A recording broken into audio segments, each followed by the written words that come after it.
عايزين بقى نخش على جانب تاني شويه، جانب اجتماعي، جانب بقى شخصي بعيدا عن الرياضه شويه.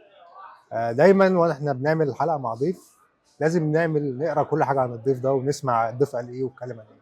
فانا بقلب بالصدفه لقيت فيديو مكتوب عليه آه، اخطر 5 رجال في مصر، ولقيت من ضمن اخطر 5 رجال في مصر كابتن لؤي دعبس. ودايما كابتن لؤي دعبس اسمه بيترافق معاه حاجات بقى ليها علاقه بالغموض والحكايات والقصص إيه يعني ليه حضرتك مصنف ضمن اخطر 5 رجال في مصر؟ هو لا اخطر ولا حاجه، ما احنا قاعدين مع بعض وانت شفت حاجه. لا بس لا، هو بس الناس يعني بتحب تكبر المواضيع شويه. ولا اخطر ولا حاجه، بل بالعكس، يعني الواحد الحمد لله عشان بيقف جنب الضعيف والغلبان.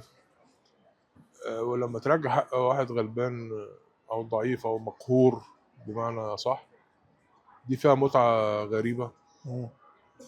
فاللي انت بتعمله بقى اللي بترجع له حقه ده هو اصلا بيمشي ينشر مم. المواضيع كلها، فهي كابتن لؤي بتيجي من عمل هنا. وعمل وعمل. اه، آه.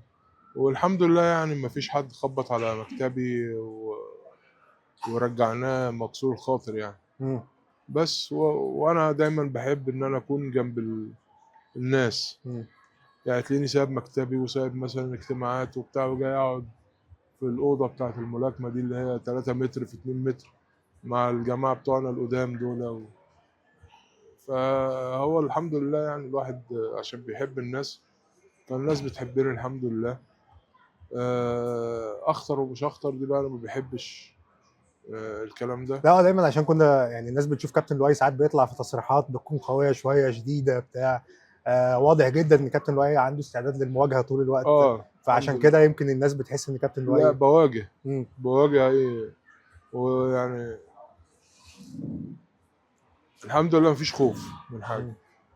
والدنيا كلها عارفه ان انا ما بخافش، وان عارفه ان انا ما بقصرش مع حد. طالما في ايديا ان انا اساعد ما بقصرش. مم. مش في ايديا بقول بصراحه لا، الموضوع دوت مش هقدر ان انا انفذه. بدون ذكر مين وليه، هل حضرتك في يوم من الايام جيت على حد وندمت؟ لا هو مش ندمت،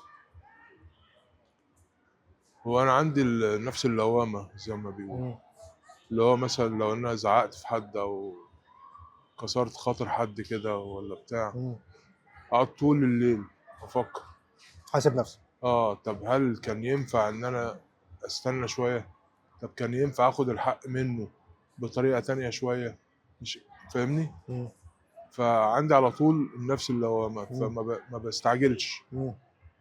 عشان اخد قرار ما بستعجلش. وبعدين انت عارف يعني الواحد الحمد لله زي شيخ العرب، فانت عندك مشكله وجايب انا الطرف التاني، فلازم اسمع من ده كويس قوي ولازم اسمع من ده كويس قوي. مم.